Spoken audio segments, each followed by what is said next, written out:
जय Shri Krishna, Radhe Govind. Welcome back to Kanhamrit. तो आज बात करेंगे ऋषि पंचमी व्रत के बारे में। इस व्रत का क्या महत्व है, इस व्रत को क्यों किया जाता है, किनकी हम इस व्रत में पूजा करते हैं और ये व्रत करना हर स्त्री के लिए क्यों आवश्यक है, ये सभी कुछ जानकारी। तो वीडियो को एंड तक जरूर देखिएगा और अगर आप हमारे चैनल पर नए हो तो चैनल को सब्सक्राइब करके बेल आइकन प्रेस कर दीजिए ताकि सभी वीडियोस के नोटिफिकेशंस आपको मिलते रहें।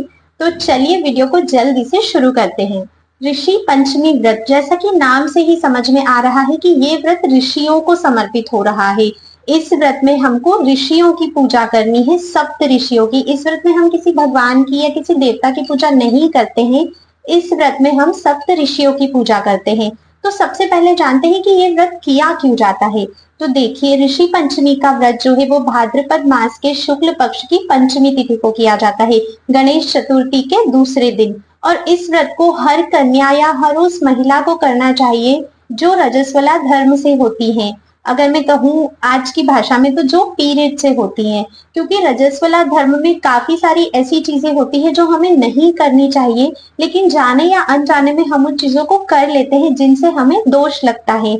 तो उस दोष से मुक्ति पाने के लिए हमें ऋषि पंचमी का व्रत अवश्य ही करना चाहिए, क्योंकि आजकल की लाइफस्टाइल ऐसी है, पहले के जैसा कुछ भी नहीं है। आजकल हम जिस तरह से रहते हैं, जिस सोसाइटी में रहते हैं, जैसी हमारी लाइफस्टाइल है, ऐसे काफी सारे कार्य हैं जो आज के टाइम पर हम लोग कर रहे हैं जो हमें नहीं करना चाहिए अगर हम पीरियड से हैं या फिर हम रजस्वला हैं तो। लेकिन फिर भी हम उन्हें कर रहे हैं, तो अब इसमें इन दोषों से मुक्ति कैसे होगी। तो इसी के लिए ऋषि पंचमी का व्रत है जो हमें करना चाहिए। अब इस व्रत में सप्त ऋषियों की पूजा की जाती है। तो सबसे पहले मैं आपको बता देती हूँ कि इस बार हमें ऋषि पंचमी का व्रत कब करना है। तो 2024 में ऋषि पंचमी का व्रत हमें 8 सितंबर को करना है और जो तिथि शुरू हो रही है पंचमी की वो 7 सितंबर को शुरू हो रही है, 5:37 पर शाम को। और ये तिथि 8 सितंबर को समाप्त हो जाएगी 7:57 पर शाम को। तो उदया तिथि के अनुसार, क्योंकि हम हर व्रत करते हैं, इसीलिए ऋषि पंचमी का व्रत 8 सितंबर को किया जाएगा। अब आपको इस व्रत में क्या क्या करना है, पंचमी के दिन क्या क्या करना है, उस जानकारी को जानते हैं। तो देखिए, इसमें जो स्नान होता है वो बहुत ही महत्वपूर्ण होता है। इस दिन आपको ब्रह्म मुहूर्त में उठना होता है और जैसे रोज नॉर्मल हम स्नान करते हैं ऐसा स्नान आपको नहीं करना है। एक पेड़ आता है अपा मार्ग का जिसे कहते हैं, उसकी डंडियां बहुत इस व्रत में उपयोग की जाती है। उसकी डंडियों से, उसके पत्तों से आपको स्नान करना होता है, जिसे कि कहीं कहीं पर आंधी झाड़ा भी कहते हैं। ये आपको बहुत ही आसानी से मार्केट में मिल जाएगा, तो आप इसे परचेज कर सकते हैं। उसकी इतनी छोटी छोटी सी लकड़ियां होती है, तो आपको आंधी झाड़ा या फिर अपा मार्ग की 108 लकड़ियां लेनी है और उन 108 डंडियों को धागे से या फिर कलावे से बांध लेना है। उसी में आपको 108 पत्ते भी लेना है आंधी झाड़ा के और उसको भी कलावे से बांध लेना है। अब आपको दातून करने के लिए भी आंधी झाड़ा की डंडियां चाहिए होगी, तो 4, 5 या 8 डंडियां आप रख सकते हैं। अब जब भी आप स्नान करने जाते हैं तो सर्वप्रथम आपको अपा मार्ग या फिर आंधी झाड़े की डंडियों से दातून करनी होती है। दातून करने के बाद आपको पूरा सर से नहाना होता है।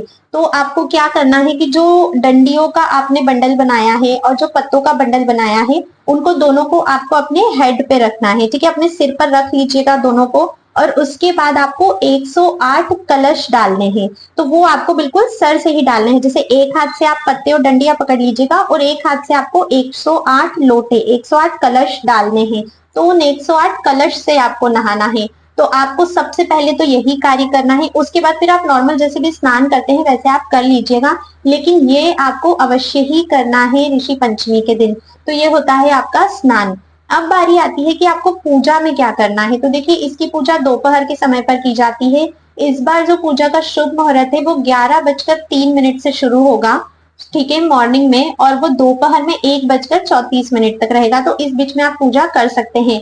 अगर इस समय आप पूजा नहीं भी कर पाते हैं, जब भी आपके पास समय रहता है, क्योंकि आजकल सब लोग जॉब भी करते हैं, तो आप अकॉर्डिंगली पूजा शाम तक में कभी भी कर सकते हैं, मॉर्निंग से लेकर। कोई भी आप शुभ मुहूर्त चौघड़िया में देख लीजिएगा और उस अकॉर्डिंग आप कर सकते हैं। अब इसकी पूजा कैसे करनी है। तो देखिए, अगर कहीं पर पूजा हो रही है मंदिर में या कहीं पर, तो आप वहां पर जाकर पूजा कर सकते हैं। अगर नहीं जा रहे हैं, घर पर ही करनी है, तो सबसे पहले आपको एक चौकी रखनी है। चौकी पर लाल या फिर पीले कलर का वस्त्र आपको रखना है चौकी के ऊपर। उसके बाद आपको कलश की स्थापना करनी है। कलश की स्थापना करने के लिए आप एक चावल की ढेरी बनाइएगा, उस पर स्वस्तिक बना लीजिएगा उसके बाद आपको कलश रखना है, तांबे का कलश रखना है जिस पर भी स्वस्तिक बना होना चाहिए। उस पर उसका जो मुंह रहता है कलश का, उस पर आपको कलावा बांधना है। कलश में एक सिक्का सुपारी आपको डालनी है, उसकी पूजा करनी है। उसके बाद ऊपर से आपको नारियल रखना है, नारियल की भी आपको पूजा करनी है। उसके बाद 5 तरह के पेड़ों के पत्ते आपको उसमें लगाने हैं। तो कलश की स्थापना हो गई। उसके बाद आपको सप्त ऋषि बनाने हैं। तो सप्त ऋषि या तो आप चाहे पिंड की तरह बना सकते हैं या फिर आप ऐसे ढेरी डाल सकते हैं, 7 ढेरियां डाल सकते हैं। उन्हें सप्त ऋषि का स्वरूप आपको मानना है। अब ये आपको मोरधन से करनी है। हाँ, इस दिन मोरधन का विशेष महत्व है और इस दिन इस व्रत में सिर्फ मोरधन ही खाया भी जाता है। पूरा दिन जो भी व्रत कर रहे हैं उन्हें सिर्फ मोरधन खाना है। आप चाहे तो मोरधन का व्रत का आप नमकीन फरियाल बना सकते हैं या फिर आप उसकी खीर भी बना सकते हैं, लेकिन सिर्फ मोरधन ही होना चाहिए और कुछ आपको नहीं खाना है।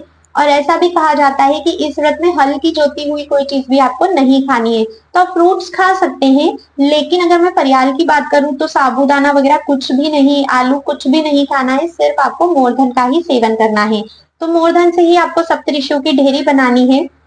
उसके बाद आपको सप्तऋषियों को कलावा चढ़ाना है वस्त्र के रूप में, उनको जनेऊ धारण करवानी है और उनकी पूजा करनी है। उन्हें कुमकुम नहीं लगाइएगा, आप उन्हें चंदन से पूजा कीजिएगा। चंदन और चावल आप उन्हें चढ़ा सकते हैं। इसके बाद आप उन्हें पुष्प चढ़ाइए, धूप दीप कीजिए, आरती कीजिए। ऋषि पंचमी व्रत कथा की जो पुस्तक आती है उसमें आपको आरती मिल जाएगी। और अगर आपको आरती नहीं आती है तो फिर आप गणपति जी की आरती भी कर सकते हैं। उनकी पूजा अर्चना करने के बाद उन्हें नैवेद्य चढ़ाइएगा, भोग लगाइएगा, पंचामृत से उनका अभिषेक भी करना है आपको। इस तरह से सिंपल ही आपको पूजा करनी है, बहुत कुछ आपको नहीं करना है।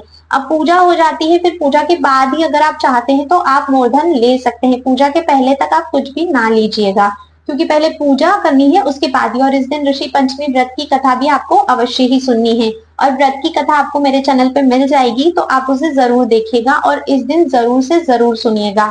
और ये व्रत भी पूरा होता है, इसका पारण फिर आपको नेक्स्ट डे ही करना है।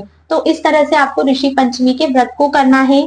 जरूर से जरूर व्रत कीजिएगा और जो भी इस व्रत को करते हैं उन्हें भी इस वीडियो को शेयर कीजिएगा ताकि सभी को ये इन्फॉर्मेशन मिल सके। और अगर आपको वीडियो पसंद आई है तो लाइक करके कमेंट करना बिल्कुल भी मत भूलिएगा। और अगर आपके ऋषि पंचमी को लेकर कोई भी डाउट है तो कमेंट सेक्शन में जरूर पूछिएगा, मैं सभी के आंसर देने की कोशिश करूंगी। तो आज की वीडियो में बस इतना ही था, मिलते हैं नेक्स्ट वीडियो में, तब तक के लिए राधे राधे।